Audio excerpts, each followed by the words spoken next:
आइए आज जो है नवम दिवसव्य में कथा में प्रवेश करते हैं। किस प्रकार से भगवान शिव जी का और उनके पुत्र जलंधर का युद्ध होगा आपस में।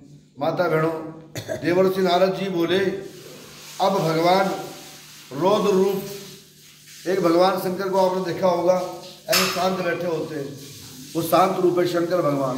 एक रौद्र रूप, जटा खुली होती है, एक हाथ में खांडा होता है, एक हाथ में त्रिशूल होती है, इसको कहते हैं बाबा का भैरव रूप। तो भगवान रौद्र रूप धारण कर लिया भगवान शंकर ने और बड़े वीर गणों के साथ नंदी पर सवार होकर हंसते हुए युद्ध भूमि में आए। उनको आया देखकर उनके भयभीत गण लौट आए, सिंहनाद करते हुए आयुधों से दैत्य पर प्रहार करने लगे।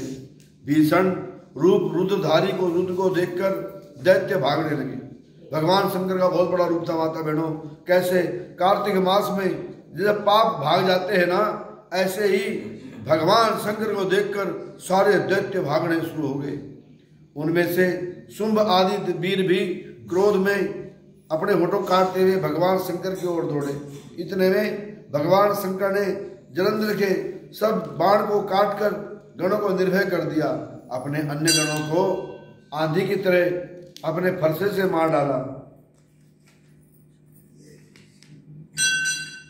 और बलाहक को का सिर काट डाला। जैसे आपने सुना होगा सप्तशती के अंदर चंड को काट डाला, मुंड को काट डाला, महिषासुर का वध कर डाला।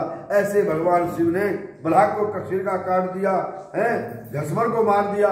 शिवगण चिचिका ने प्रचंड नामक दैत्य का सिर काट डाला।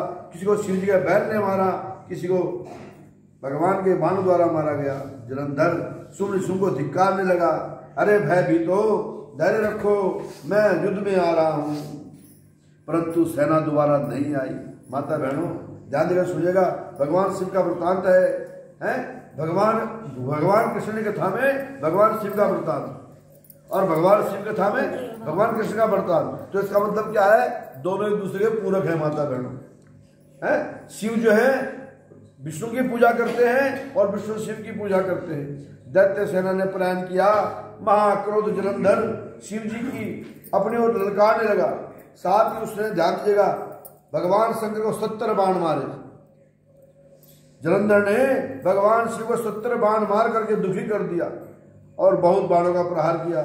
शिव जिसके बाण को काटते रहे, उन्होंने क्या काट दिया, ध्वज काट दी, धनुष काट दिया है और 7 बाण मारकर उसके शरीर को दुखी कर दिया।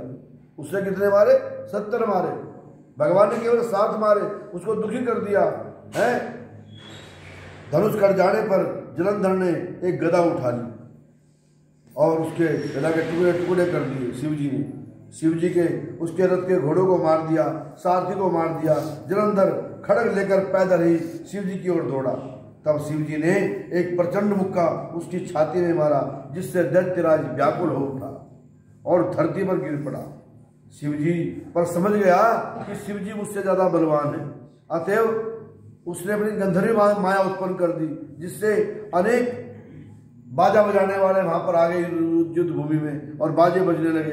भगवान ने अपनी नरलीला दिखाई और भगवान शंकर जो थे अपना गण को गृह मोहित हो गए और नाचने लगे। उन्होंने युद्ध बंद कर दिया।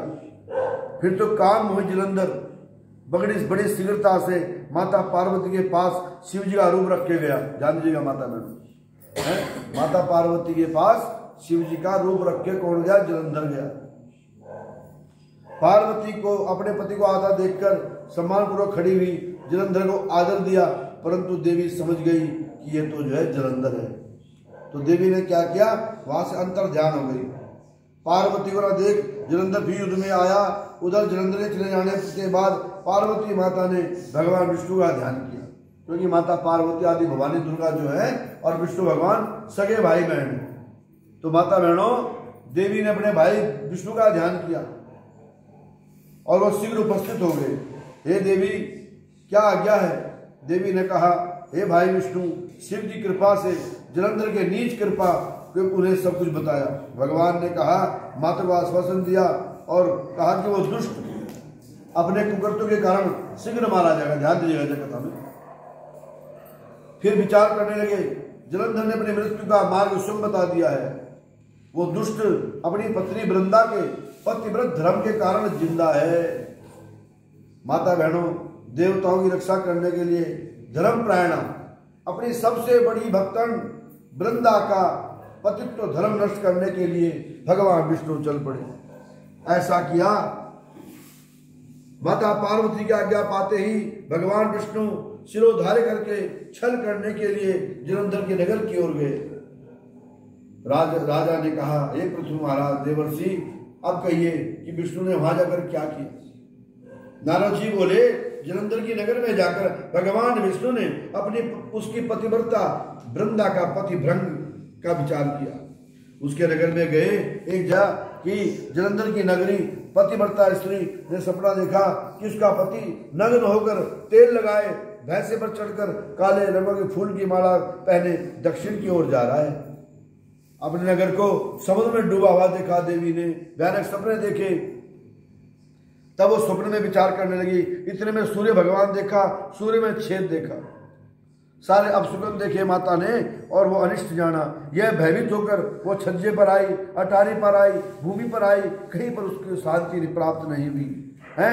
तब उसने कहीं पर जब वो सखियों के साथ में उपवन में चली गई, परंतु वहां पर क्या देखती है, शांति नहीं मिली। तब शेर के समान दो राक्षस उसको अपनी ओर आते देखने लगे। वो भागने लगी डर के मारे। उसी क्षण वहां पर अपने शिष्यों सहित एक मौनी तपस्वी आ गया।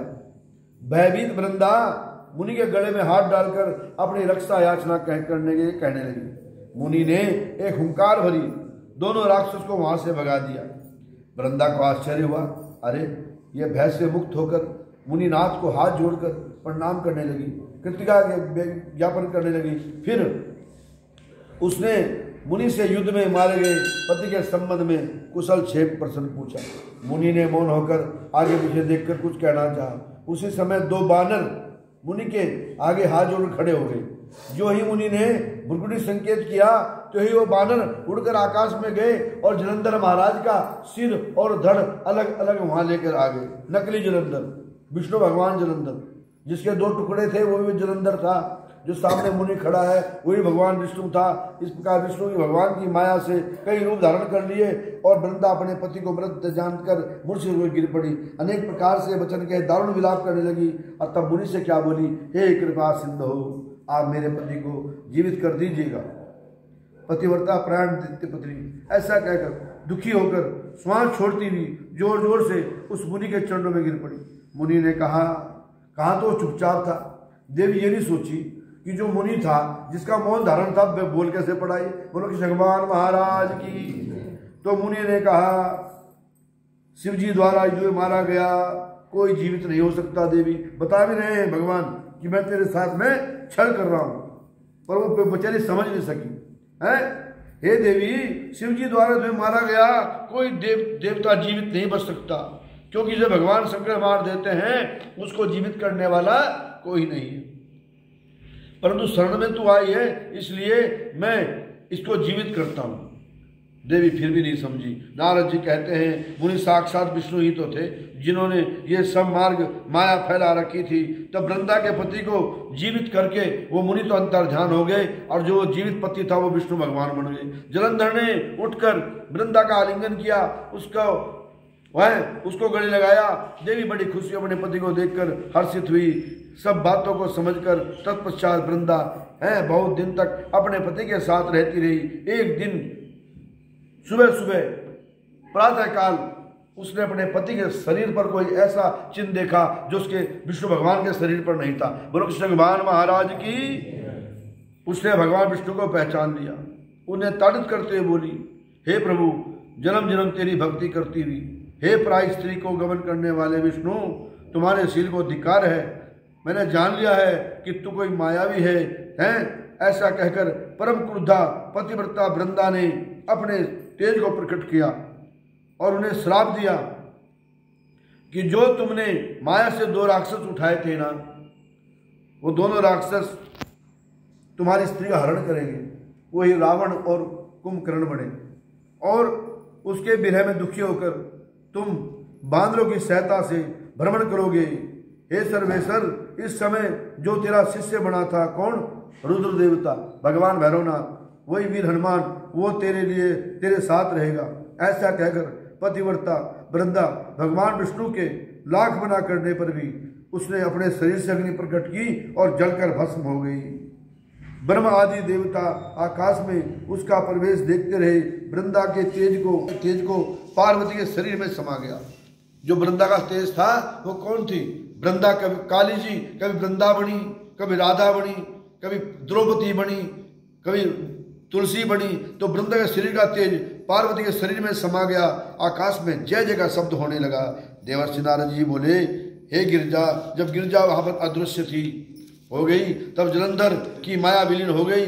भगवान ब्रख ध्वज, ब्रख माने सांड, ध्वज माने सवार है भगवान शंकर, उन्होंने लौकिकता व्यक्त करते हुए बड़ा क्रोध किया। भगवान शंकर ने जलंधर युद्ध करने लगे। जलंधर के बाणों को काट न सका तो उसने माया की पार्वती बनाई। माया की पार्वती बनाकर अपने रथ पर बांध ली, जो सुम द्वारा घसीटी जा रही थी, विलाप कर रही थी। अपनी प्रिय पार्वती को कष्ट में देखकर लौकिक लीला दिखाते हुए भगवान शंकर ने कहा, भगवान शंकर व्याकुल हो गए। उन्होंने अग्निपुंज की तरह भयंकर रूप धारण किया और खड़े हो गए, समर्थ न हो सका कोई उनके सामने। यहाँ तक सूर्य को देखकर समर्थ न हो सके। जलंधर की माया क्षण में नष्ट हो गई। संसार में चारों ओर हाहाकार मचने लगा। शिव जी ने उन भागते हुए सुम को धिक्कार दी और कहा, तुम दोनों बड़े दुष्ट हो, तुमने पार्वती को मारते थे, अब युद्ध में भागते हो। जाओ, मैं तुम्हें श्राप देता हूं, तुम्हें पार्वती अवश्य मारेगी। आने वाले समय में देवी गौरी ही तुम्हारा वध करेगी। तो आने वाले समय में माता गौरी ने दुर्गा बनकर भगवान सुम का वध किया। माता सुम दो मारे हैं। तो शिव जी के ऐसा कहने पर जलंधर क्रोध में आ गया और उसने जो है शिव जी पर घोर बाण वर्षा कर दी। अंधकार छा गया। उस दैत्य की चेष्टा देखकर भगवान शंकर क्रोधित हो गए। उन्होंने अपने चरण गुप्त से बर बनाए सुदर्शन चक्र से चलाकर उसका सिर काट दिया। आखिर में अति हो गई माता बहनों। इसे कहते हैं कि एक औलाद अच्छी होती है, औलाद खराब होती है। भगवान ने अपने पुत्र का ही सिर काट दिया जलंधर का है, और प्रचंड शब्द के साथ उसका धरती पर गिरा।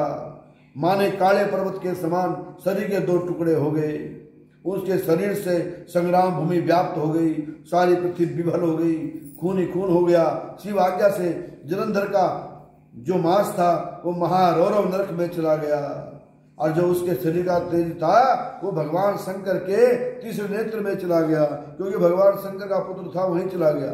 भगवान शंकर की लीला थी देवताओं को दंड देने की। माता बहनों, शंकर भगवान भी शिव थे और जलंधर भी शिव थे। भगवान शिव की लीला थी। ऐसा वृंदा का तेज गौरी के शरीर में प्रविष्ट हुआ और जलंधर को मरा देखकर गंधर्व सब प्रसन्न हो गए। नारद जी ने कहा, सभी देवी देवता नतमस्तक हो भगवान शिव की बड़ी स्तुति करने लगे। क्या बोले? हे प्रभु, आप प्रकृति से परे हैं, परम ब्रह्म हैं, परमेश्वर हैं। आप निर्गुण हैं, निर्विकार होकर सबके ईश्वर होकर भी नित्य अनेक प्रकार के कर्मों करते हैं। शंकर जी, हम सब आपकी शरण में, अब ब्रह्मा जी देवता हम आपकी शरण में आए हैं। नारद जी कहते हैं, इस प्रकार ब्रह्मादि देवताओं और मुनियों ने शिव जी को अनेक स्तुति करके चरण कमलों का ध्यान करते हुए हैं मौन धारण ग्रहण कर लिया। और इनका सुनकर देवताओं को तब भगवान शंकर ने अभय वरदान प्रदान किया। भगवान शंकर महाराज की, विष्णु भगवान की